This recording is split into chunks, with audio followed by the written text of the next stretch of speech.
નમસ્કાર વિદ્યાર્થી મિત્રો, આજે આપણે ટર્મના એન્ડમાં સેમેસ્ટરની લગભગ પરીક્ષાઓ બધાને ચાલુ થઈ ગઈ છે અને કેટલાકને પૂરી પણ થઈ.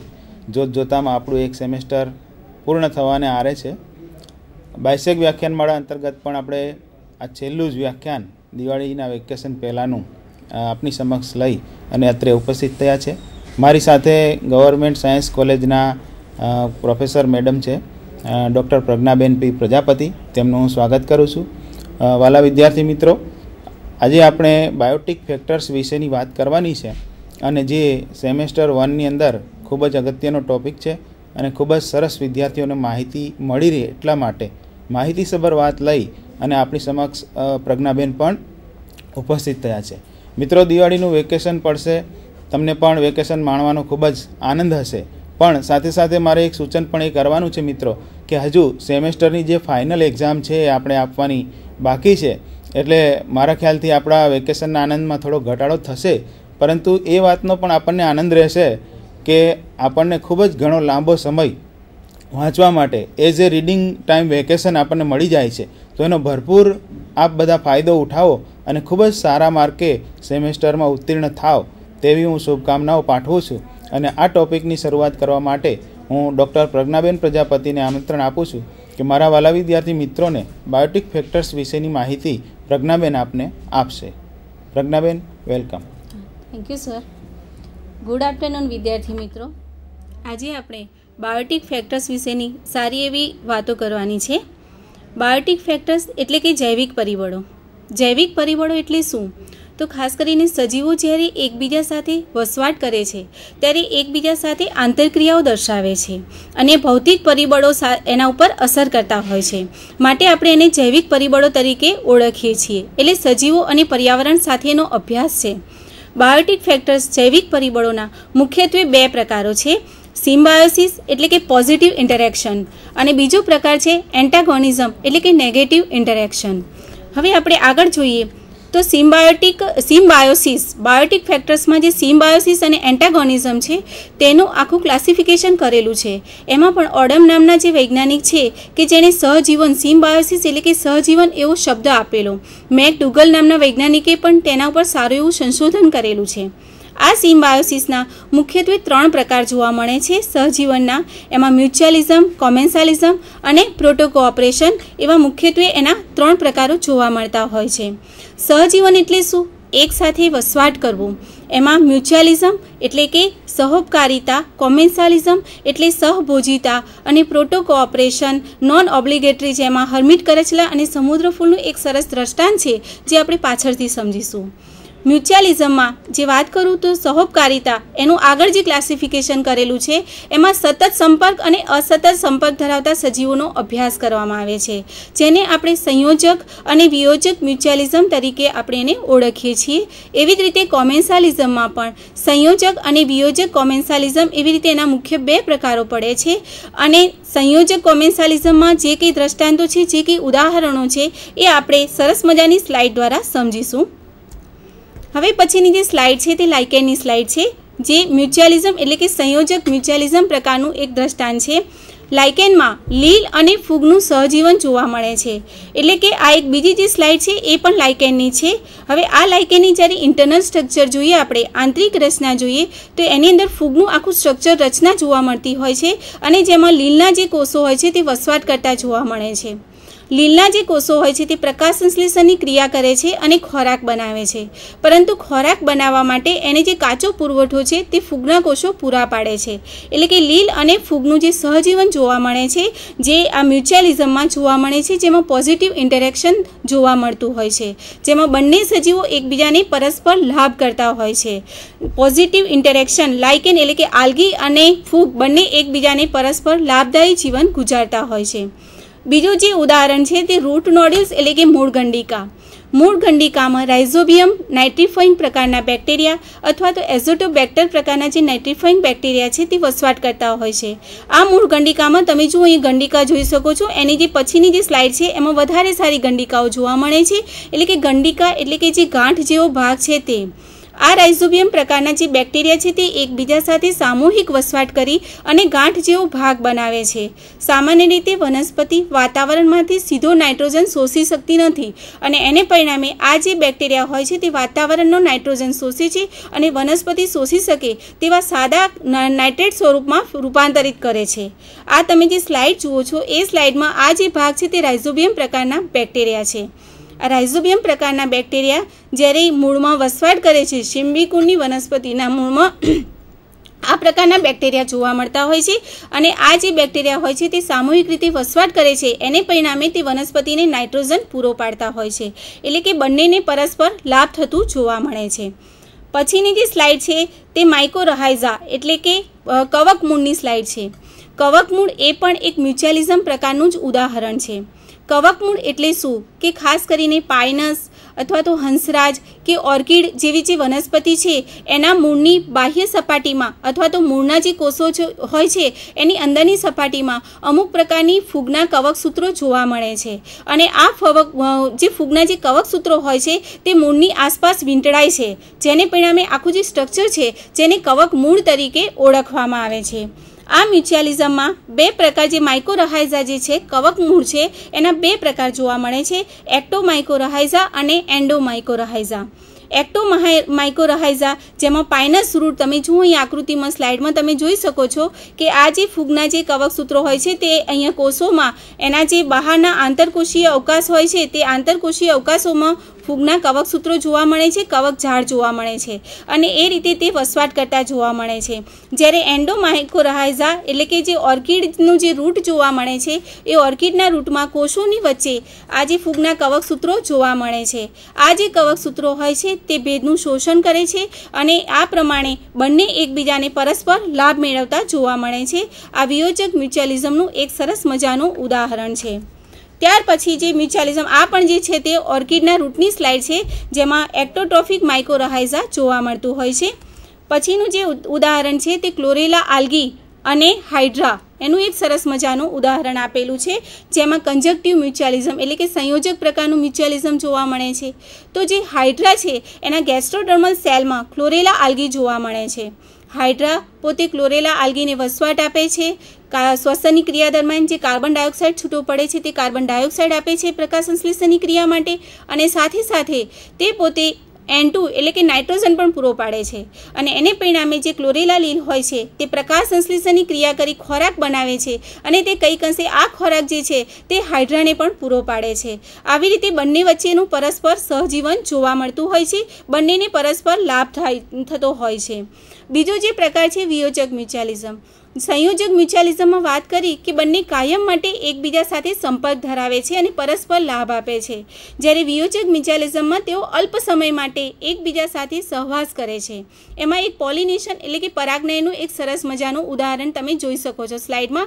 એમાં જે પક્ષીઓ અથવા તો જે કીટકો હોય છે તે ફ્લાવરમાં મધ લેવાની આશાથી બેસતા હોય છે અને ફ્લાવરમાંથી મધ ચૂસે છે અને સાથે સાથે એની જે પરાગરજ હોય છે એ પરાગરજ એક ફ્લાવરમાંથી બીજા ફ્લાવરમાં લઈ જતા હોય છે. તો આવી રીતે ફ્લાવરમાં એટલે કે વનસ્પતિ અને કીટકો બંનેને પરસ્પર પક્ષીઓ બંનેને પરસ્પર લાભ થાય છે અને અલ્પ સમય માટે થાય છે, માટે આને વિયોજક મ્યુચ્યુઅલિઝમ તરીકે ઓળખવામાં આવે છે. બીજું જે ઉદાહરણ છે જે બફેલો અને બર્ડનું ઉદાહરણ છે જે પણ વિયોજક મ્યુચ્યુઅલિઝમ દર્શાવે છે. એની અંદર જે આવા જે એનિમલ્સ હોય છે, બફેલો જેવા એનિમલ્સ હોય છે તેના જે શરીરની રૂંવાટીમાં અમુક બાહ્ય પરોપજીવીઓ આવેલા હોય છે અને આ બાહ્ય પરોપજીવીઓ જે બર્ડ હોય છે તે પોતાનું ભક્ષણ કરતા હોય છે, ખોરાક તરીકે ઉપયોગ કરતા હોય છે અને એને પરિણામે જે એનિમલ્સ હોય છે એને બાહ્ય પરોપજીવીઓથી છુટકારો મળે છે અને પક્ષીઓને ખોરાક મળી રહે છે. એમ બંને પરસ્પર લાભદાયી જીવન ગુજારતા હોય છે. પછીનો જે પ્રકાર છે તે કોમેન્સાલિઝમ એટલે કે કોમેન્સાલિઝમ એ એક સહજીવનનો જ પ્રકાર છે અને એમાં પણ સંયોજક અને વિયોજક એમ બે પ્રકારના કોમેન્સાલિઝમના પ્રકારો જોવા મળે છે જેને ગુજરાતીમાં આપણે સહભોજિતા એવી રીતે એને ઓળખીએ છીએ. આની અંદર શું છે વિદ્યાર્થી મિત્રો કે બે સજીવો જ્યારે એકબીજા સાથે વસવાટ કરતા હોય છે ત્યારે એક સજીવને લાભ થતો હોય છે, જ્યારે બીજા સજીવને લાભ થાય અને ન પણ થાય, પરંતુ બીજા સજીવને કોઈ નુકસાન થતું જોવા મળતું નથી. એન્ટાગોનિઝમ જે પ્રતિરોધ છે એમાં જ્યારે બે સજીવો સાથે વસવાટ કરે ત્યારે એક સજીવને લાભ થાય છે, પરંતુ તે બીજા સજીવને તો ઓલવેઝ નુકસાન જ પહોંચાડતા હોય છે.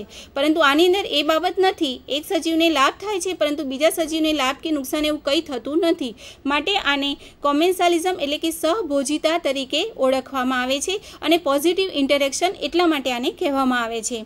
હવે આમાં એક ઉદાહરણ છે એપિફાઇટિક ઓર્કિડ, પરરોહી ઓર્કિડ. તમે વિદ્યાર્થી મિત્રો 11 અને 12 સાયન્સમાં કદાચ ઓર્કિડ વિશે તો ભણી ગયા હશો કે ઓર્કિડના જે મૂળ હોય છે તે હવામાં લટકતા જોવા મળે છે. અહીંયા સ્લાઇડમાં પણ એવી રીતે બતાવેલું છે ઓર્કિડના મૂળમાં. તો આ જે ઓર્કિડ છે મુખ્યત્વે 3 પ્રકારના રૂટ ધરાવે છે. એમાં એક જે રૂટ છે એ તંતુમય મૂળતંત્ર એમાં જોવા મળે છે. તો આ જે તંતુમય મૂળતંત્ર હોય છે એ જે તે યજમાન વનસ્પતિ ઉપર આરોહણ કરે છે ત્યારે યજમાન વનસ્પતિમાં સ્થાપન કરવા માટે એ તંતુમય મૂળતંત્ર ધરાવે છે. બીજા પ્રકારના જે મૂળતંત્રો હોય છે તે તંતુમય મૂળતંત્ર ઉપરથી ઉત્પન્ન થાય છે, અસ્થાનિક મૂળતંત્ર ઉત્પન્ન થાય છે. અને આ પ્રકારના જે મૂળતંત્રો હોય છે તે ખાસ કરીને યજમાન વનસ્પતિની જે પ્રકાંડની જે સપાટી હોય એના જે સડેલા પર્ણો ચોંટી રહ્યા હોય, જે કોઈ બીજો કચરો ચોંટી રહ્યો તો એમાંથી પ્રવેશે છે ને એમાંથી એ અમુક પ્રકારના ખોરાકનું ભેજનું શોષણ કરતા હોય છે. અને ત્રીજા પ્રકારના જે રૂટ છે એને ભેજગ્રાહી અથવા તો ભેજ શોષી રૂટ અથવા મૂળ તરીકે એને ઓળખવામાં આવે છે, જેનો જે સેક્શન જે છે એ તમને સ્લાઇડમાં સરસ બતાવેલો છે કે જે હવામાં લટકતા રહે છે અને તે હવામાં રહેલા ભેજનું શોષણ કરે છે. અને આ ભેજનું શોષણ કરવા માટે એની અંદર વેલામેન નામની પેશી આવેલી હોય છે. અને આ જે વેલામેન પેશી હોય છે તે ઉપરી અધિસ્તરની ખાસ કરીને નીચે આવેલી હોય છે અને એના જે કોષો હોય છે તે સ્થૂલિત થયેલા એટલે કે જાડી દિવાલવાળા હોય છે. અને આ વેલામેન પેશીના કારણે જ આખું જે ઉપરનું જે સ્તર છે તે બહુસ્તરીય જોવા મળતું હોય છે. અને એને પરિણામે કેટલીક વખતે કહેવામાં આવે છે કે ઓર્કિડમાં બહુસ્તરીય અધિસ્તર જોવા મળતું હોય છે, પરંતુ એ બીકોઝ ઓફ વેલામેન ટિશ્યુ એના લીધે જોવા મળતું હોય છે. તો આની અંદર કોમેન્સાલિઝમ એટલે કે ઓર્કિડને લાભ થાય છે, વાતાવરણમાંથી ભેજનું શોષણ કરી શકે છે, બીજી વનસ્પતિ ઉપર આરોહણ કરે છે, પરંતુ એ જે વનસ્પતિ છે યજમાન વનસ્પતિ છે એને કોઈ લાભ કે નુકસાન થતું નથી. એટલે આ એક સંયોજક કોમેન્સાલિઝમનું ખૂબ જ સરસ ઉદાહરણ છે. એના પછી એક એની અંદર જ જે સંયોજક કોમેન્સાલિઝમ છે, સહભોજિતા છે, એમાં લાઇકેન કે જે વનસ્પતિઓ ઉપર જોવા મળે છે, ખાસ કરીને બાર્ક ઉપર, સ્ટેમ ઉપર જોવા મળે છે. બીજું જે ઉદાહરણ છે મોસ, તમે આ એફઆઈમાં જોઈ ગયા છો, તો એ પણ વનસ્પતિ ઉપર જોવા મળે છે. એટલે એ પોતે આરોહણ કરે છે, પોતે વસવાટ કરે છે, પરંતુ યજમાન વનસ્પતિને એનાથી કોઈ લાભ કે નુકસાન થતું નથી. Positive interaction. ત્યાર પછી બીજું જે ઉદાહરણ છે એ મહાકાય લતાઓ, ક્લાઇમ્બર્સ. તો ક્લાઇમ્બર્સમાં ખાસ કરીને બિગ્નોનિયા, ટીનોસ્પોરા અથવા તો તમે જે કોઈ આરોહી લતા સ્વરૂપની વનસ્પતિઓ જુઓ છો એ વનસ્પતિઓ બીજી વનસ્પતિ ઉપર આરોહણ કરે છે. પોતે અશક્ત હોય છે, અશક્ત પ્રકાંડ ધરાવે છે, નબળું પ્રકાંડ ધરાવે છે. આથી પૂરતા પ્રમાણમાં સૂર્યપ્રકાશ મેળવવા માટે, સપોર્ટ મેળવવા માટે બીજી વનસ્પતિને આધાર તરીકે ઉપયોગ કરી અને તે પોતે આરોહણ કરે છે અને પોતાનું લાઈફ સાયકલ ચલાવે છે. સ્લાઇડમાં બિગ્નોનિયાનો પ્લાન્ટ આપેલો છે.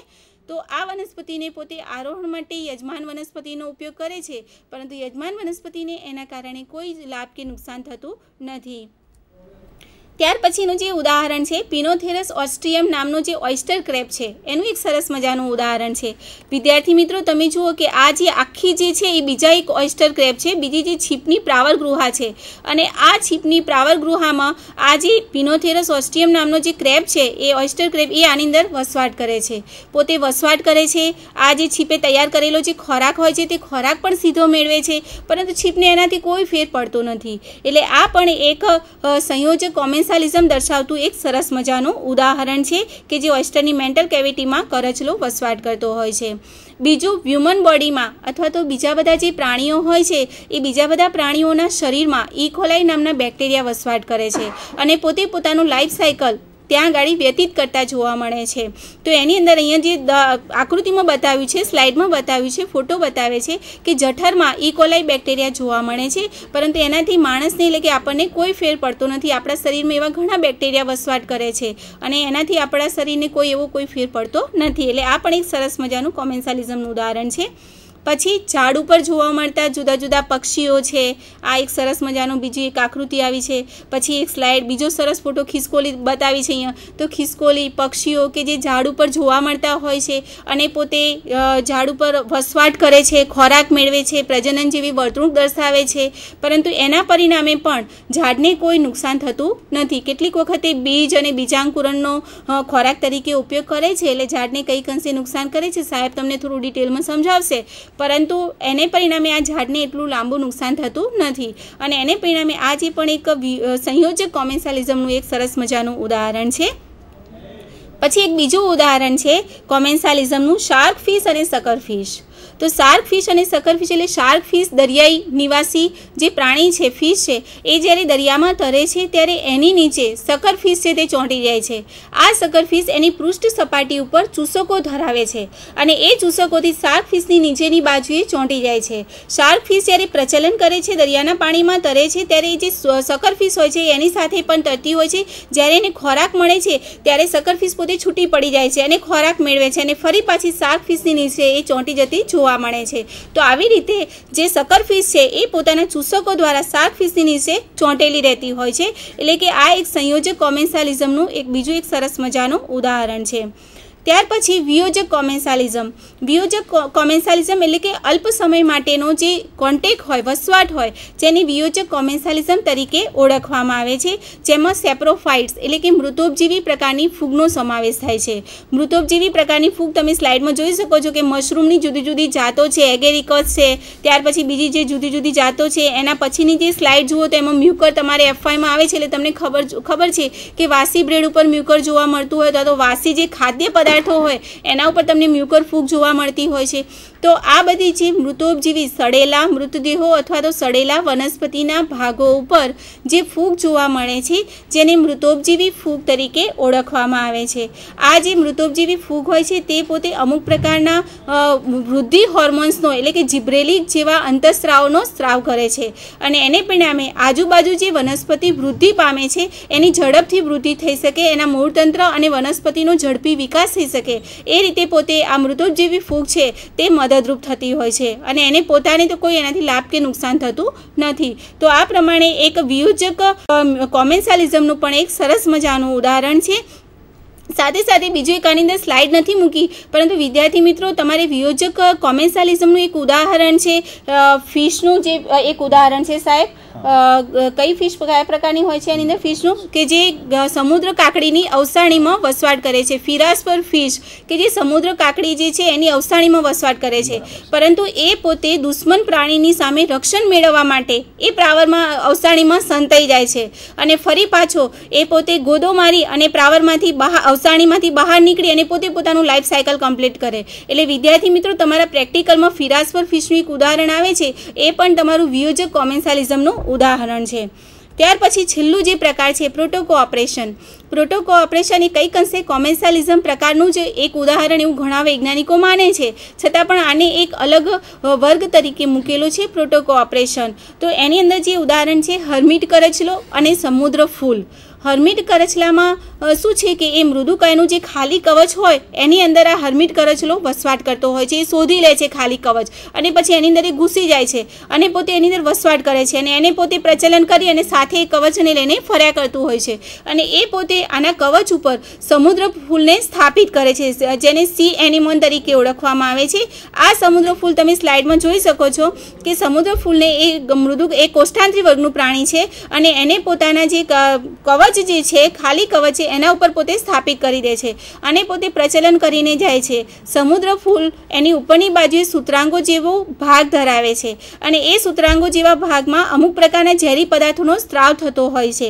એટલે કે જ્યારે દુશ્મન પ્રાણી સામે આવે ત્યારે આ જે સમુદ્ર ફૂલ હોય છે એ પોતે દુશ્મન પ્રાણી સામે રક્ષણ મેળવવા માટે અમુક ઝેરી પદાર્થોનો સ્ત્રાવ કરે છે, સ્પ્રે કરે છે અને એને પરિણામે તે પોતાનું પણ રક્ષણ કરે છે અને હર્મિટ કરચલાનું પણ રક્ષણ કરે છે અને હર્મિટ કરચલો એને પોતાને વસવાટ આપે છે.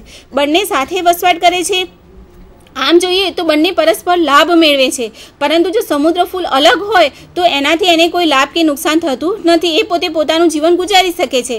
અથવા તો હર્મિટ કરચલો એકલો જો ખાલી કવચમાં રહેતો હોય તો એનાથી પણ એને કોઈ લાભ કે નુકસાન થતું નથી. એટલે કે આમ જોઈએ તો કોમેન્સાલિઝમ પ્રકારનું સહજીવન કહીએ.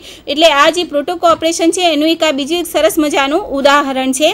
અને સાથે એક આ એની ફરી બીજી એક સ્લાઇડ આવી છે. તો અહીંયા ગાડી જે હર્મિટ કરચલો જોવા મળે છે અને આ જે છે તે સમુદ્ર ફૂલની રચના છે. તો આવી રીતે જે સિમ્બાયોસિસ છે એના મુખ્યત્વે તમે 3 પ્રકારો જોયા: મ્યુચ્યુઅલિઝમ, કોમેન્સાલિઝમ અને પ્રોટો કોઓપરેશન. અને મ્યુચ્યુઅલિઝમ અને કોમેન્સાલિઝમમાં સંયોજક અને વિયોજક મ્યુચ્યુઅલિઝમ, સંયોજક અને વિયોજક કોમેન્સાલિઝમ, અને પ્રોટો કોઓપરેશનમાં તમે હર્મિટ કરચલાનું અને સમુદ્ર ફૂલનું એક સરસ મજાનું ઉદાહરણ જોયું. એટલે કે સહજીવન એક ઇન્ટરેસ્ટિંગ ટોપિક, પ્રતિરોધ એક ઇન્ટરેસ્ટિંગ ટોપિક. પૂરા માર્ક્સ આવે વિદ્યાર્થીઓ તમે લખો તો, બરાબર છે. હવે પછીનો જે ટોપિક છે એન્ટાગોનિઝમ એટલે કે પ્રતિરોધ, જે ચાવડા સાહેબ આપણને ખૂબ જ સરસ રીતે સમજાવશે. Thank you. આભાર પ્રજ્ઞાબેન. વિદ્યાર્થી મિત્રો, પ્રજ્ઞાબેને ખૂબ જ સરસ માહિતીસભર આપણે વ્યાખ્યાન આપ્યું અને મ્યુચ્યુઅલિઝમ જે છે, સહજીવન છે, એના વિશેની ખૂબ જ સરસ વાતો કરી.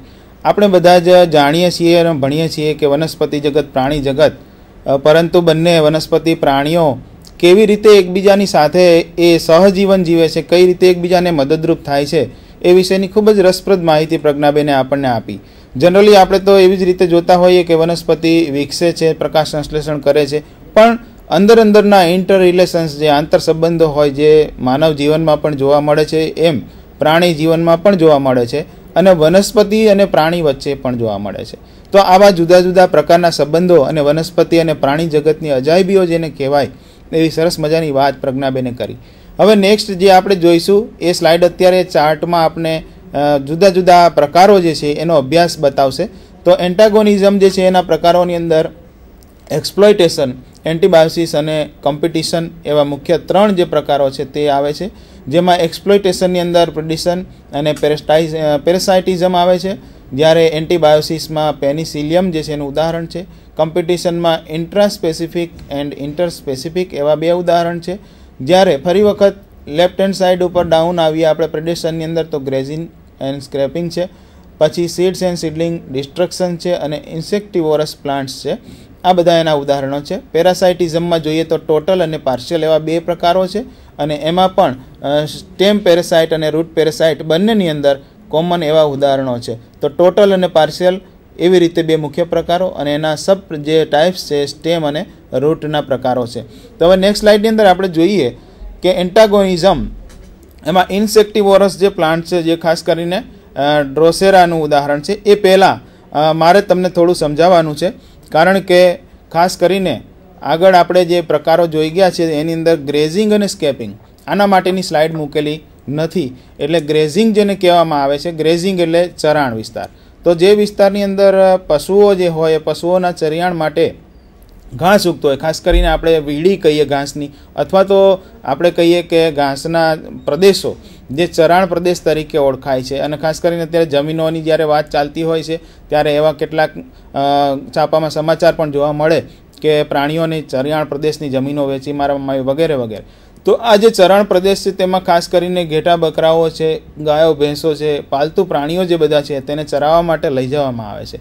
જો સતત એનું ચરાણ થયા કરે તો શું થાય કે વનસ્પતિ પોતાના બીજ ઉત્પન્ન કરવાની ક્ષમતા ધરાવી ના શકે. હવે જેમ ચોમાસું આવે અને તરત જ ઘાસ બધું ઉગી નીકળે, ઘાસ ઉગી નીકળે એટલે પછી જેવું ઘાસ થાય એવું તરત જ પશુપાલકો જે છે તેમને ઘાસમાં છોડી દે અને એ જે પશુઓ છે એનો ઘાસનો ખોરાક તરીકે ઉપયોગ કરી લે. એટલે આપણે સમજી શકીએ છીએ કે ઘાસનું જીવન ચક્ર જે પૂરું થવું જોઈએ અને પછી એના બીજનું નિર્માણ થવું જોઈએ, જે નેક્સ્ટ જનરેશન કે નેક્સ્ટ વરસાદ માટે યોગ્ય અને અનુકૂળ હોય, તો એ થઈ શકે નહીં.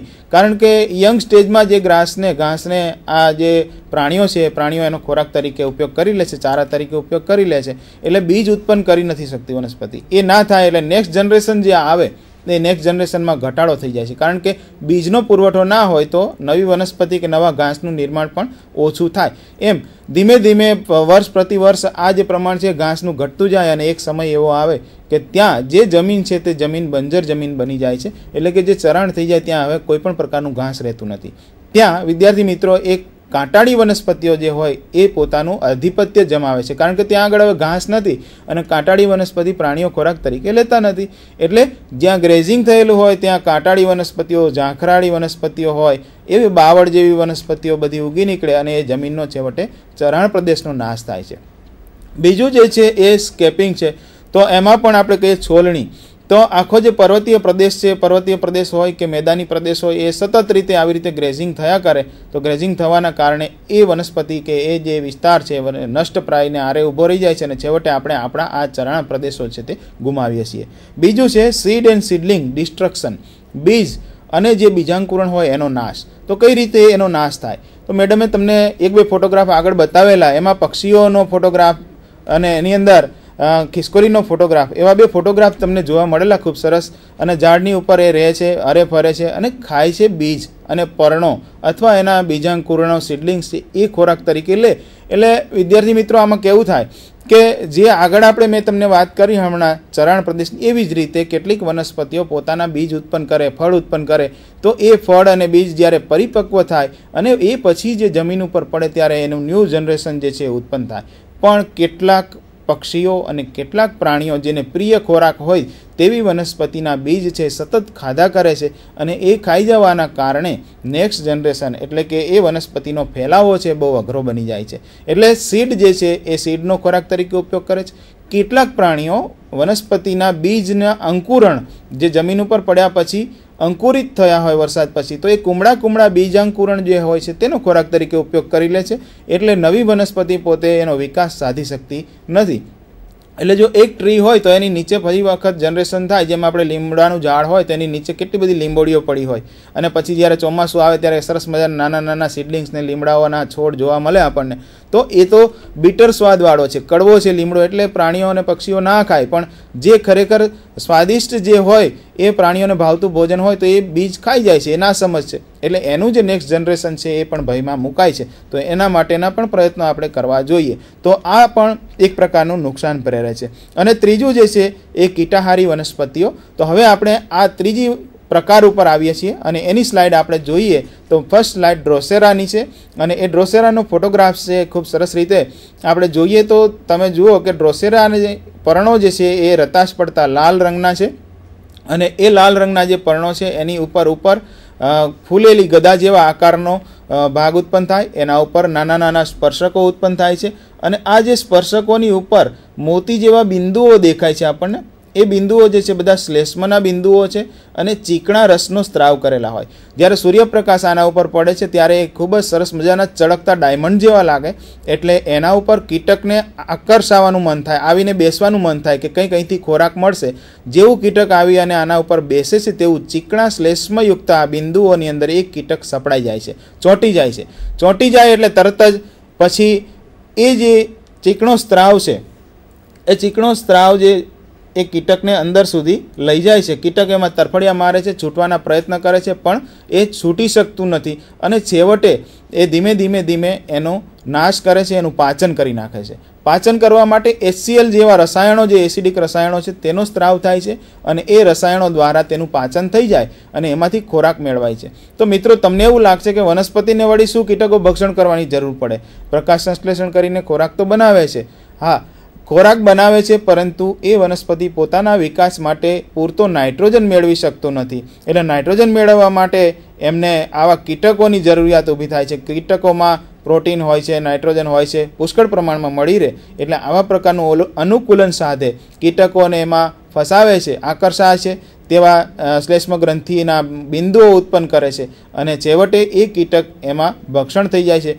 પછી HCl દ્વારા એનું પાચન થાય, નાઇટ્રોજન લેવાય છે અને જ્યારે કીટકમાંથી સંપૂર્ણ પોષણ મળી જાય ત્યારે પેલા સ્પર્શકો જે બંધ થયેલા હોય આ રીતે, એ બંધ થયેલા સ્પર્શકો ખુલી જાય અને કીટકને એ જમીન ઉપર છોડી દે છે. ફરી પાછા એના જે ટેન્ટેકલ્સ છે એના ઉપર ફરી પાછા શ્લેષ્મના બિંદુઓ જામે છે અને ફરી પાછા નેક્સ્ટ શિકાર માટે તૈયાર રહે છે. તો એના પછીની સ્લાઇડ આપણે હવે જોઈશું તો એમાં પણ એક કીટક છે. એ કીટકનો જે ખોરાક તરીકે ઉપયોગ કરે છે એ નેક્સ્ટ સ્લાઇડ હજુ પણ આપણે જોઈએ. આ આખો સમૂહ છે. એના પછીની સ્લાઇડની અંદર જુઓ મિત્રો, એ ક્લોઝ ફોટોગ્રાફ છે. તો આમાં કેટલાક સેન્સર હોય છે એ મારે તમને બતાવવાના છે. હવે આ જે પ્લાન્ટ છે તે નવો પ્લાન્ટ છે. આગળ આપણે જે પ્લાન્ટ જોયો તો એ પ્લાન્ટની અંદર આ પ્રકારે કીટક ફસાય અને છૂટું પડે છે. બીજું એક ઇન્સેક્ટિવોરસ પ્લાન્ટનું ઉદાહરણ છે વિનસ ફ્લાયટ્રેપ. તો વિનસ ફ્લાયટ્રેપ જે છે એ વિનસ ફ્લાયટ્રેપને આપણે વિનસનો મક્ષીપાસ પણ કહીએ છીએ. તો વિનસ મક્ષીપાસની અંદર હવે આપણે બે ભાગ જોઈશું. તો બે ભાગ એના પર્ણના હોય, પ્રકાશ સંશ્લેષણ કરી શકે તેવો ભાગ અને એક અંદરનો ભાગ. તો અંદરના ભાગની અંદર થોડોક રેડિશ રંગ છે. એ રેડિશ કલરને અંદરની બાજુએ નાના નાના કેટલાક સ્પર્શકો છે, એ હું તમને બતાવીશ. આવી રીતે બે ભાગનું, બે પાર્ટનું બનેલું વિનસ ફ્લાયટ્રેપનું પર્ણ હોય. જ્યારે કીટક આવે ત્યારે હું મુવમેન્ટ કરીને બતાવું તેમ એના જે સ્પર્શકો હોય એ સ્પર્શકો આ રીતે એકબીજાને ઓલ્ટરનેટ બીડાઈ જાય અને કીટક જે છે તે કીટક અંદર ફસાઈ જાય છે.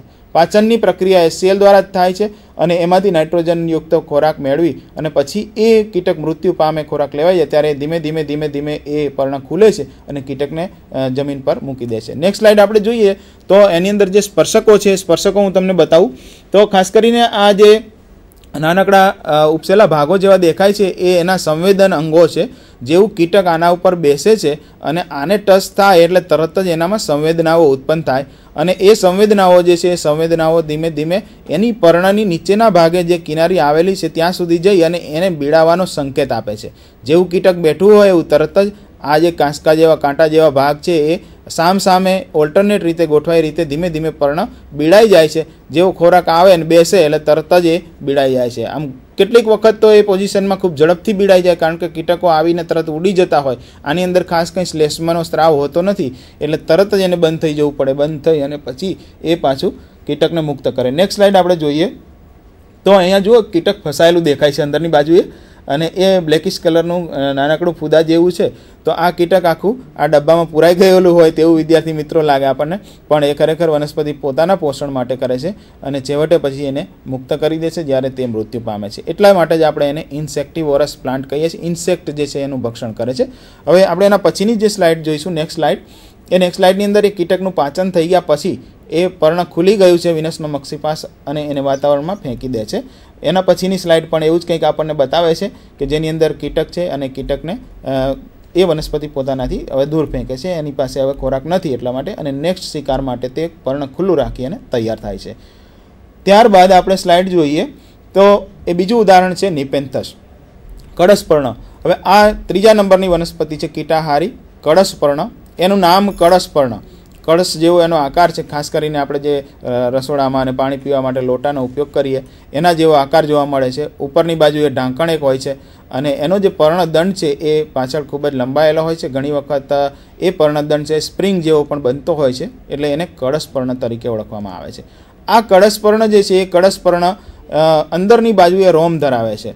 આમ જોવા જઈએ તો પ્યાલા જેવી રચના છે અને એ પ્યાલા જેવી રચનાની તળિયે એક ચીકણું શ્લેષ્મ હોય છે, પ્રવાહી ભરેલું હોય છે અને એ પ્રવાહી ભરેલું હોય એની અંદર કીટક પડી જાય છે. હવે જ્યારે કીટક આ કિનારી જે લાલ રંગની તમે જુઓ છો મિત્રો, એ લાલ રંગની કિનારી કંઈક પુષ્પ જેવો આભાસ કરાવે કીટકને. એટલે પતંગિયાઓ અને ફૂદાઓ કીટકને પુષ્પોની મુલાકાત લેવા માટે આવતા હોય એવું એમને થાય અને એના ઉપર બેસે. એ સપાટી બહુ જ સ્લીપી અને રોમમય હોય છે. રોમ એટલે નાના નાના સૂક્ષ્મ હેર હોય છે અને એટલા બધા સિલ્કી હોય કે જેવું કીટક એના ઉપર બેસે તેવું તે અંદર પેલા એમાં ગબડી પડે એના મુખની અંદર. જેવું એ કળશના મુખમાં જાય ત્યાં આગળ અંદરની બાજુએ લંબાયેલા આવા કાંટા જેવા, જો હું પોઝિશનથી બતાવું છું, એવા કાંટા નીચેની બાજુએ આમ નમેલા હોય છે. હવે નીચેની બાજુએ નમેલા હોય એટલે જેવું કીટક પડે એવું સીધું અંદરને અંદર ઘૂસતું જાય. બહાર નીકળવાની કોશિશ કરે તો આ જે કાંટા છે તેના શરીરમાં ભોંકાય છે. આ સ્પર્શકો જે રોમ છે એ અને એ ઝેરી અસરવાળા હોય, એની અંદર ઝેરી ગ્રંથિ હોય એટલે કીટક ધીમે ધીમે બેભાન થવા માંડે અને નીચે ઉતરવા માંડે. છેવટે તળિયે જતું રહેશે અને તળિયે જે શ્લેષ્મ અને HCl હોય એ એનું પાચન કરી નાખે છે અને સમગ્ર પાચન થઈ જાય એ દરમિયાન એનું ઢાંકણ જે હોય એ ઢાંકણ બંધ રહે છે. કોઈ મોટું કીટક હોય તો ઘણી વખત પેલા રોમ હોય એને પણ તોડીને બહાર નીકળવા માટે પ્રયત્નો કરે ત્યારે કળશપર્ણનું જે ઢાંકણ હોય છે એ ઢાંકણ બંધ થઈ જાય એટલે કીટક કોઈ પણ મોટું હોય કે નાનું બહાર જઈ જ ના શકે અને સંપૂર્ણ રીતે એનું પાચન થાય. આમાં વિદ્યાર્થી મિત્રો કળશ ઊંધો નથી થતો, પણ એની અંદર જે કીટકોનું પાચન થાય એ કચરો બધો ભેગો થાય છે. જ્યારે પર્ણ પરિપક્વ થાય, જેમ બીજી વનસ્પતિમાં પર્ણો પીળા પડીને ખરી જાય છે, તેમ આ જ વનસ્પતિના પરિપક્વ પર્ણો જે હોય એ પછી છેવટે સુકાઈ જાય છે અને નાશ પામે છે. એમાંથી એ કીટકો પછી બહાર આવતા નથી પણ એ એમાં કચરો સ્વરૂપે એની અંદરથી દૂર થાય છે. તો એના પછીનો એક ફોટોગ્રાફ જોઈએ. કળશપર્ણના 2-3 ફોટોગ્રાફ્સ છે મારી પાસે. તો આ સરસ મજાનો ફોટોગ્રાફ કળશ જેવો આકાર છે, ઉપર ઢાંકણ છે અને એનું જે પર્ણ છે એ પ્રકાશ સંશ્લેષણ માટે ઉપરનો એક આ ભાગ જે છે એ પ્રકાશ સંશ્લેષણ કરે, પણ ખોરાકની જરૂરિયાત માટે એનો જે પર્ણદંડ છે એ લાંબો થઈ અને પછી એની ટોચ ઉપર કળશ બનાવે છે. નેક્સ્ટ સ્લાઇડ જે છે એ ફિલ્ડની અંદર તમે જો જુઓ તો કળશ પર્ણ કેવા દેખાય. આપણે ફોટા જોઈએ તો એની અંદર ફરવા નીકળ્યા હોય તો દૂરથી આવું કંઈક દેખાય તો સમજવું કે કળશ પર્ણ છે. એટલે અવલોકન પણ વિદ્યાર્થી મિત્રો આપણે કેળવવું જોઈએ. ત્યારબાદની જે સ્લાઇડ છે એ કળશ પર્ણનો ઉછેર કરવામાં આવે છે. હેંગિંગ પોટ છે, એટલે હેંગિંગ પોટની અંદર કળશ પર્ણનો ઉછેર કરી અને એને ઓર્નામેન્ટલ પ્લાન્ટ તરીકે પણ રજૂ કરવામાં આવે છે. અને એના પછીની જે સ્લાઇડ છે એ ડાર્લિંગટોનિયા નામની જે વનસ્પતિ છે એ ડાર્લિંગટોનિયા નામની વનસ્પતિની છે. તો આ બધા જ જે ઉદાહરણો છે એ કીટભક્ષી વનસ્પતિઓ છે, જેને કીટાહારી તરીકે ઓળખાવીએ છીએ, જે ખાસ કરીને વનસ્પતિ જગતમાં જોવા મળતા નથી. હવે આપણે નેક્સ્ટ જે ટોપિક છે એના ઉપર આવતા પહેલાં છેલ્લું ઉદાહરણ એક લઈ લઈએ, જેથી કરીને આપણે બધા જ ઉદાહરણોને કવર કરી શકીએ. યુટ્રિક્યુલારિયા નામની વનસ્પતિ આમ તો જલજ વનસ્પતિ છે, પાણીની અંદર થાય છે મિત્રો. પાણીમાં ડૂબેલી હોય છે પણ પાણીના મધ્ય ભાગની અંદર તરતી રહે છે, તળિયામાં પણ નહીં અને સપાટીની ઉપર પણ નહીં, એવી રીતે ખાસ હોય છે. પણ એનું ફ્લાવરિંગ જે છે એ સપાટીની ઉપર, પાણીની ઉપર પુષ્પ વિન્યાસ જોવા મળે છે. નેક્સ્ટ જે ફોટોગ્રાફ છે એ આખો તળાવનો છે. તમે જુઓ કે યુટ્રિક્યુલારિયા એટલી બધે પ્રમાણમાં ફેલાઈ જાય છે કે આખું તળાવ ઉપર પીળી ચાદર પાથરી હોય એટલા બધા પુષ્પો ઉત્પન્ન થાય. એટલે ટ્રીમેન્ડસ યુટ્રિક્યુલારિયા આ જે તળાવ છે એની અંદર ઉગેલું જોવા મળે છે. ત્યારબાદ આપણે ફોટોગ્રાફ એક જોઈએ તો એકદમ ક્લોઝ ફોટોગ્રાફ છે. હવે અહીંયા આપણે જે ઉદાહરણ આપવાનું છે એ અહીંયા સેટ થાય છે. કેવી રીતે? તો કે યુટ્રિક્યુલારિયા પાણીમાં ઉગે છે અને પાણીના જે જંતુઓ છે એ જંતુઓ પોતે આ કળશ જેવું એક ફુગ્ગા જેવું પર્ણ બનાવે છે અને એ પર્ણની અંદર એક બાજુએથી ખુલ્લી રચના હોય છે જેમાંથી પાણીનો પ્રવાહ અંદર દાખલ થાય. એની સાથે પેલું આ દર્શક બતાવે છે એ પ્રમાણે કીટક જે છે નાનકડું એક ડેફનિયા હોય કે અમીબા હોય કે પેરામિશિયમ હોય, આવા નાના નાના જે પ્રાણીઓ, સૂક્ષ્મ પ્રાણીઓ હોય પાણીમાં, એ આ પર્ણની અંદર દાખલ થાય છે. જેવા પર્ણની અંદર દાખલ થાય એવો એક એની અંદર સિંગલ વે એક માર્ગી વાલ્વ હોય છે, એ બંધ થાય એટલે પાણીની અંદર જેટલા કીટકો આવ્યા હોય એ બધાનું પાચન આ પર્ણની જે અંદરની સાઈડ છે અંદરની સાઈડ થઈ જાય છે. એટલે આને બ્લેડર કહેવામાં આવે છે, ફુગ્ગા જેવી રચના કહેવામાં આવે. હવે ફરી પાછું જ્યારે આ પ્રાણીઓનું પાચન થઈ જાય ત્યારે ફરી પાછું એનું જે પેલો વાલ્વ જેવું પર્ણની રચનામાં બંધ થયેલું હોય એ ખુલી જાય. પાણીના પ્રવાહની અંદર કોઈ ડિસ્ટર્બન્સ થાય અથવા તો પાણીના વમળો ઉત્પન્ન થાય એટલે એ આખો પ્લાન્ટ આમ હલ્યા કરે એટલે એ પાણી દબાણપૂર્વક પેલા બ્લેડર ફુગ્ગામાં દાખલ થાય એટલે નવું પાણી બદલાતું રહે અને નવા પાણીની સાથે નવા કીટકો આવતા રહે અને એ રીતે વનસ્પતિને ખોરાક મળતો રહે, નાઇટ્રોજન મળતો રહે અને પોતે પણ રંગે લીલી છે એટલે પ્રકાશ સંશ્લેષણ કરીને ખોરાક તો બનાવે જ છે. તો એ મિત્રો ક્લોઝઅપ ફોટોગ્રાફ હતો. એના પછીના ફોટામાં જુઓ કે એ કેટલું નાનકડું હોય છે. તો એ સ્લાઇડની અંદર આપણે જુઓ કે આ બ્લેડર ખૂબ જ નાના હોય છે. આ પણ ફોટોગ્રાફ હજુ સેજ આપણે વધારે ક્લોઝઅપ લીધો છે, પરંતુ કોઈ વનસ્પતિ જ્યારે તમે જોવા જાઓ ફિલ્ડમાં ત્યારે આ વનસ્પતિ યુટ્રિક્યુલારિયા બહુ જ નાની હોય છે અને ખૂબ જ સૂક્ષ્મ તાતણાઓ જેવી આપણને દેખાય તો યુટ્રિક્યુલારિયા હોઈ શકે. હાથમાં લઈને જુઓ, નાના બ્લેડર્સ કે ફુગ્ગા દેખાય તો એ ચોક્કસ યુટ્રિક્યુલારિયા છે તેવું કહી શકીએ. તો કીટાહારી વનસ્પતિનું એક આ પણ ઉદાહરણ છે, જે પાણીમાં ઉગે છે વનસ્પતિ છતાં પણ એ પોતે કીટકો ઉપર ભક્ષણ કરે. જમીન ઉપરની વનસ્પતિઓ પણ જોઈ અને પાણીમાં ઉગતી કીટાહારી વનસ્પતિઓ પણ જોઈ. તો આ પ્રકારનું એક પરભક્ષણ છે, કીટાહારી વનસ્પતિ છે. હવેની જે નેક્સ્ટ સ્લાઇડ છે એ નેક્સ્ટ સ્લાઇડની અંદર આપણે પેરાસાઇટિઝમ જોઈએ. તો પેરાસાઇટિઝમ એટલે શું? તો મિત્રો કોઈના ઉપર આધાર રાખવો એને આપણે પેરાસાઇટિઝમ તરીકે ઓળખ્યા છે. પેરાસાઇટ એમ કે ભાઈ બીજા ઉપર આધાર રાખનારા સજીવો હોય એને પેરાસાઇટ કહેવામાં આવે. તો પેરાસાઇટિઝમ પણ બે પ્રકારના હોય છે. એક તો સંપૂર્ણ પ્રકારનું પરોપજીવન હોય અને બીજું એક અપૂર્ણ પ્રકારનું પરોપજીવન. કેટલીક વનસ્પતિ એવી છે કે પોતાની રીતે ખોરાક બનાવી શકે છે, જ્યારે કેટલીક વનસ્પતિ એવી છે કે જે પાણી અને ખોરાક માટે સંપૂર્ણ બીજા ઉપર આધાર રાખે છે. આ ઉદાહરણ અમરવેલનું છે. મિત્રો જુઓ કે વનસ્પતિ વીંટળાયેલી છે તે સૂત્રમય અમરવેલ છે. એના પુષ્પો લાલ રંગના છે અને જેની સાથે વીંટળાયેલી છે પાછળ ગ્રીન રંગનું સ્ટેમ દેખાય છે તે યજમાન વનસ્પતિ છે. અહીંયા અમરવેલ જેના ઉપર આધાર રાખે છે એ વનસ્પતિને યજમાન કહેવામાં આવે છે અને અમરવેલને પરોપજીવી વનસ્પતિ કહેવામાં આવે છે. અમરવેલ પોતે હરિતકણ ધરાવતી નથી. એનું પ્રકાંડ જુઓ તમે, ગ્રીન નથી, પીળા રંગનું છે, એટલે હરિતકણો નથી એની અંદર ખાસ કરીને. એટલે પ્રકાશ સંશ્લેષણ માટે એમને કોઈ પણ પ્રકારની રચના એમાં નથી. પર્ણો પણ નથી. પર્ણો પણ ના હોય એટલે આખું પીળું, તમે જુઓ કોઈ વનસ્પતિની ઉપર જે ફેલાયેલી હોય ત્યારે આખી પીળી દોરીઓ જેમ હોય, એ દોરીઓની માફક આપણે ઘણી વખત રસ્તામાં જોતા હશું, એ જ અમરવેલ છે મિત્રો.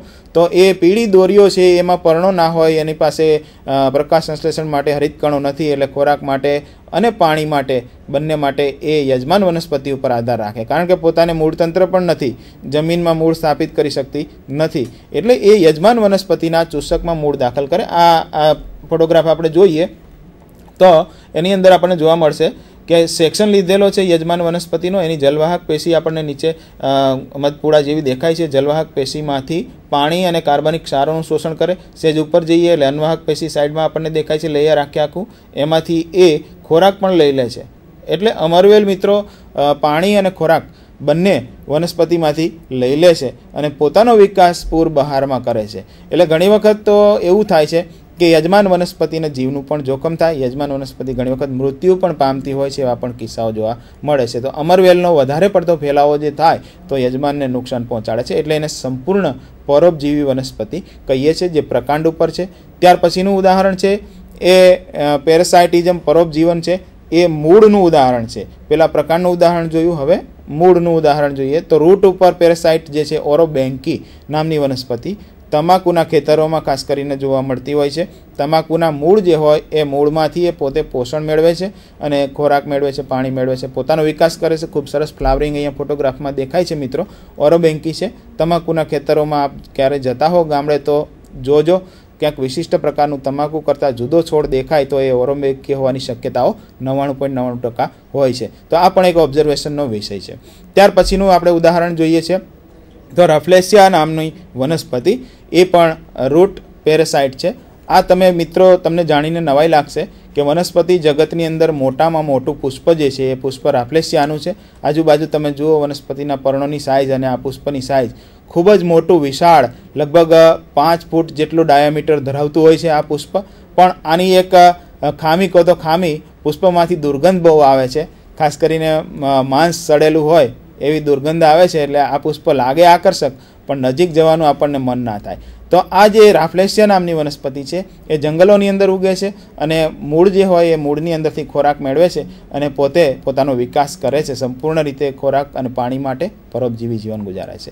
હવે બીજી બાજુ આપણે બીજું ઉદાહરણ જોઈએ તો આની અંદર હવે આપણે લોરેન્થસ, જેમાં અપૂર્ણ પરોપજીવી વનસ્પતિનો સમાવેશ થાય છે. હવે પહેલાં સંપૂર્ણ જોયું, ખોરાક પાણી માટે આધાર રાખતું. હવે બીજી બાજુ એવું છે કે અપૂર્ણ પરોપજીવન, તો પ્રકાંડની ઉપર આધાર રાખતી લોરેન્થસ નામની વનસ્પતિ છે. એ બીજી વનસ્પતિની ઉપર ઉગી નીકળે છે ખરી, પણ પોતે પર્ણો ધરાવે છે, ગ્રીન કલરના જે આપણે દેખાય છે તેવા. પુષ્પો પણ ઉત્પન્ન કરે છે, બીજ પણ બનાવે છે, પરંતુ માત્ર પાણી અને ક્ષારો પોતાને મેળવવા માટે બીજી વનસ્પતિના પ્રકાંડમાં એના ચૂસક મૂળ દાખલ કરે છે અને પાણી અને ક્ષાર લઈ લે, ખોરાક પોતાની રીતે બનાવે, ખોરાકને કોઈ નુકસાન કરતું નથી. એટલે આ યજમાન વનસ્પતિને નુકસાની નથી પહોંચાડતું, માત્ર પાણી અને ક્ષારો લે છે, ખોરાક પોતાની જાતે બનાવે છે. એટલે અપૂર્ણ પરોપજીવી, એમ અડધું પોતાની જાતે બનાવવાનું અને અડધું આપણે એમ કે બીજા પાસેથી લઈ લેવું, એમ એ રીતે આ વનસ્પતિ અપૂર્ણ પરોપજીવી છે, સ્ટેમ પેરાસાઇટ છે. ત્યાર પછી બીજું એક ઉદાહરણ પણ આપણે જોઈએ જેને વિસ્કમ તરીકે ઓળખવામાં આવે છે મિત્રો. તો વિસ્કમ પણ આ જ રીતનું ઉદાહરણ છે, માત્ર પાણી માટે અને ક્ષારો માટે જ બીજી વનસ્પતિ ઉપર આધાર રાખે. હવે ત્રીજો ફોટોગ્રાફ આપણે જોઈએ નેક્સ્ટ. તો તમે જુઓ મિત્રો કે ઘણી વખત કોઈ ઝાડ હોય, એ ઝાડ આખું પાનખરમાં હોય અને આપણને એમ લાગે કે આટલા ભાગમાં જ કેમ ગ્રીન કલરનો ગુચ્છો દેખાય છે. આવા ઝાડ પણ આપણે જોતા હોઈએ. તો એ સમજવાનું કે આ જે વિસ્કમ છે, વિસ્કમ પેરાસાઇટ નામની વનસ્પતિ છે, અપૂર્ણ પરોપજીવી, એ એના ઉપર ઉગેલી છે, એટલો ભાગ ગ્રીન છે. એ વનસ્પતિમાં કોઈ રોગ પણ નથી અને કંઈ બીજું નથી, પણ એ વિસ્કમ હોઈ શકે છે, એની શક્યતાઓ પણ 99.99% રહેલી છે. તો આ પણ એક ઓબ્ઝર્વેશનનો વિષય છે. આવું ક્યારેક દેખાય તો એનો નમૂનો લઈ શકો આપ, આપના જે અધ્યક્ષ હોય, આપના જે અધ્યાપક મિત્ર હોય એને પૂછી શકો કે આ હું આવી જગ્યાએથી કે આ પોઝિશનમાં ઝાડ હતું ત્યાંથી લાવેલો કે લાવેલી અને હવે આ શું છે મને આપ બતાવો. તો વિદ્યાર્થી મિત્રોને અધ્યાપકો પણ એમનેમાં ઓળખ માટે સહાય કરશે. તો જેટલું પણ વનસ્પતિ જગતને, પ્રાણી જગતને આપણે ઓળખીએ અને નામથી ઓળખીએ એટલું આપણા માટે ખૂબ જ સરસ નોલેજ તૈયાર થાય.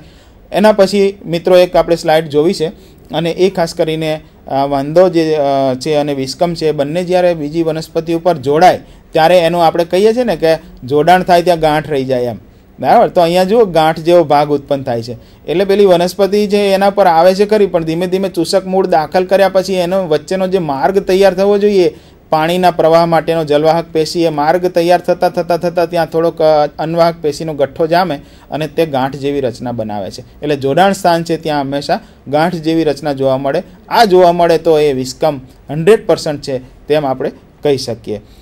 બીજા બે ઉદાહરણો છે જેનો ફોટોગ્રાફ આપણી પાસે અવેલેબલ નથી, પણ હું મિત્રો તમને સમજાવું કે એક સ્ટ્રાઇગા છે અને બીજું સેન્ટેલમ જે કહેવાય છે ચંદન, સેન્ડલ કહેવાય છે. એટલે કે આ બંને પ્રકારની જે વનસ્પતિઓ છે એ થોડા પાર્શિયલ રૂટ પેરેસાઇટ છે, એટલે કે મૂળમાંથી એ પાણીનું શોષણ કરે છે અને કાર્બનિક ક્ષારો બીજી વનસ્પતિના મૂળમાંથી લઈ લે છે ખરા, પણ એ સામાન્ય રીતે બીજી વનસ્પતિને નુકસાન પહોંચાડતા નથી. સ્ટ્રાઇગા જનરલી વેટલેન્ડનો પ્લાન્ટ છે, એટલે કે ભીની જમીન હોય, નદી કિનારાનો પ્રદેશ હોય, તળાવનો કિનારો હોય, એની આજુબાજુ આપણને સ્ટ્રાઇગા જોવા મળે છે. સામાન્ય ભાષામાં એ લોકો એમ કે વર્નાક્યુલર નેમ આપણે કહીએ તો પથાળ થુમડી એવું નામ આપે છે. તો એ ક્યારેય જોવા મળે મિત્રો તો એનું પણ ઓબ્ઝર્વેશન કરી શકાય. અને બીજું ચંદનમાં એવું છે મિત્રો, તમને જાણીને થોડું નવાઈ પણ લાગે અને જાણવા જેવું પણ છે કે શરૂઆતમાં ચંદન છે એ પેરેસાઇટ હોય છે. જ્યારે નાનકડો એનો સીડલિંગ હોય, એ ઉગતું હોય ત્યારે કોઈ વનસ્પતિ બાજુની હોય એના મૂળ ઉપર એ પેરેસાઇટિઝમ દર્શાવે છે, પણ જ્યારે એ મોટું થવા માંડે છે ત્યારે ધીમે ધીમે પોતે પોતાની રીતે પાણી શોષે છે, ખોરાક શોષે છે. એટલે એમ કહેવાય છે પાર્શિયલ પેરેસાઇટિઝમ રૂટ ઉપરનું જોવા મળે છે. તો આ બંને ઉદાહરણો પણ અપૂર્ણ પરોપજીવનના છે. આપણે સંપૂર્ણ પરોપજીવીમાં પ્રકાંડ અને મૂળના ઉદાહરણ જોયા, એ રીતે અપૂર્ણ પરોપજીવીમાં પણ પ્રકાંડ અને મૂળના ઉદાહરણ જોયા. હવે આપણે નેક્સ્ટ જે સ્લાઇડ જોઈએ એની અંદર મારે તમને બતાવવું છે કે એન્ટીબાયોસિસ છે શું છે. ખાસ કરીને વિદ્યાર્થી મિત્રો, આપણે વૈજ્ઞાનિક ફ્લેમિંગને યાદ કરીએ તો એન્ટીબાયોસિસ માટે એણે પેનિસિલિયમ નામની જે ફૂગ છે એ ફૂગ ઉપર અભ્યાસ કર્યો અને અભ્યાસ કરીને એમાંથી પેનિસિલિન નામની ડ્રગ મેળવી. વિદ્યાર્થી મિત્રો, આપણે બધા જાણીએ છીએ કે ખાસ કરીને પેનિસિલિયમની શોધ તો અકસ્માતે થઈ.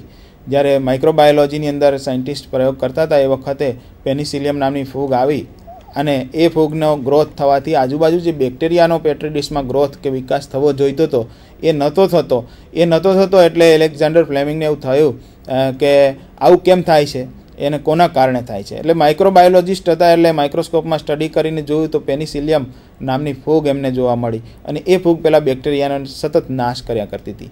પછી એમણે એવું વિચાર્યું કે આ જે પેનિસિલિયમ છે એનો ઉપયોગ માનવ જાતિ માટે, માનવ કલ્યાણ માટે થઈ શકે કે નહીં, એના માટેના પ્રયોગો ચાલુ કર્યા અને પેનિસિલિયમમાંથી પેનિસિલિન નામની ડ્રગ દવા બનાવી, જે આજે પણ એન્ટીબાયોટિક તરીકે વપરાય છે. જે આપણને ખાસ કરીને કોઈ ઘા વાગ્યો હોય તો એના ઉપર મલમ સ્વરૂપે લગાવીએ એટલે બેક્ટેરિયાઓ જે છે એનું ઇન્ફેક્શન લાગે નહીં અને ઘાવ ઝડપથી રૂજાઈ જાય છે. આવો એનો એક ઇતિહાસ છે. તો પેનિસિલિયમ ફૂગ છે એ ફૂગ પણ આપણને પેરેસાઇટિઝમમાં આવે છે, એમ કે બીજા સજીવોનો નાશ કરનારા સજીવોમાં આવે છે, એટલે એને એન્ટાગોનિઝમ તરીકે ઓળખવામાં આવે.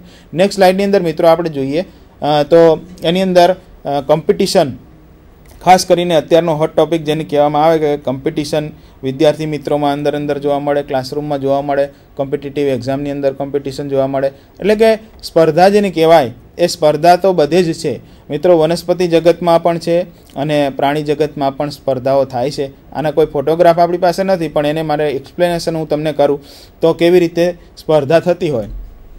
ધારો કે કોઈ વનસ્પતિ છે, એ વનસ્પતિના એમ કે બીજ આપણે નાખીએ ખેતરમાં, તો એક સાથે તમે આમ 500,000 બીજ રોપી દો છો અને એ 500,000 બીજ રોપ્યા હોય એમાંથી જે અંકુરણ ફૂટે એમાં કેટલાક તંદુરસ્ત હોય અને કેટલાક છે તે નબળા હોય. તો મિત્રો, બીજ તો સરખી રીતે વહેંચ્યા, પાણી સરખું આપ્યું, જમીન એક સરખી આપી, વિકાસ કેમ એક સરખો ના થયો? એનું કારણ છે સ્પર્ધા. એ જ નાના છોડ છે એની વચ્ચે પાણી અને કાર્બનિક ક્ષાર અને પોષક તત્વોના શોષણ માટેની સ્પર્ધા થાય, એમાં જે જીતી જાય એ તંદુરસ્ત બની જાય. એટલે આપણે પછી કહીએ ને કે સારા છોડ હોય એ બધા અલગ તારવી અને પછી ખેતરમાં એના ધરું આવીએ. તો આ રીતે સ્પર્ધા થાય. પ્રાણીઓમાં સ્પર્ધા થાય. કેવી રીતે? ખોરાક માટે પ્રાણીઓમાં સ્પર્ધા થાય. પોતાના વિસ્તાર માટે કોઈ પ્રાણી છે બીજા વિસ્તારમાં જાય તો એ વિસ્તારનું પ્રાણી એને હાંકી કાઢે છે, એવું પણ થાય. એટલે એ માટે પણ સ્પર્ધા થાય. ખોરાક માટે સ્પર્ધા થાય મિત્રો, રહેઠાણના માટે સ્પર્ધા થાય, આગળ વધવા માટે, વિકાસ માટે સ્પર્ધા થાય. આવી બધી સ્પર્ધાઓ જે છે એ વનસ્પતિ જગતમાં, પ્રાણી જગતમાં, માનવ જગતમાં જોવા મળે છે. એના મુખ્ય બે પ્રકારો જોવા મળે છે. એક છે ઇન્ટ્રાસ્પેસિફિક, એટલે કે જે એક સરખા સજીવો હોય એક સરખા સજીવો પોતપોતાની જાતિ જે હોય એની જાતિ સાથે સ્પર્ધા કરે ત્યારે એને ઇન્ટ્રા સ્પેસિફિક કહેવાય. જેમ કે માણસ છે, આપણે બધા મિત્રો હોય અને ક્લાસરૂમમાં એમ કંઈ કોમ્પિટિશનમાં ભાગ લેવો છે તો એ કહેવાય છે ઇન્ટ્રા સ્પેસિફિક. માણસને માણસની સાથેની સ્પર્ધા. એમ વનસ્પતિને પોતાની જ જાતિની સાથે સ્પર્ધા. જેમ કે લીમડો હોય તો લીમડાની જુદી સ્પીસીસ, જાસૂદ હોય તો એક પ્રકારનું, બીજા પ્રકારનું, ત્રીજા પ્રકારનું, એની અંદર થતી સ્પર્ધાને ઇન્ટ્રા સ્પેસિફિક કહેવામાં આવે છે. બીજું ઉદાહરણ છે મિત્રો ઇન્ટર સ્પેસિફિક.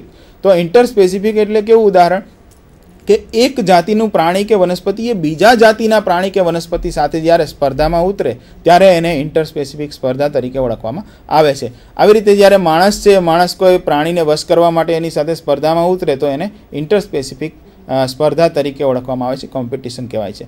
તો વિદ્યાર્થી મિત્રો, આ રીતે થતી કોમ્પિટિશનો કેટલીક વખત જીવલેણ પણ હોય છે, કેટલીક વખત નુકસાનકારક પણ બનતી હોય છે. અને એ રીતે ડાર્વિનવાદનો નિયમ આવ્યો કે જે સર્વાઈવલનો પ્રોબ્લેમ છે એની અંદર કેવું થાય કે જે સજીવ જીવી જાય છે તે સર્વાઈવ કરે છે, જે સજીવ એ વાતાવરણને અપનાવી શકતો નથી એ સજીવ મૃત્યુ પામે છે.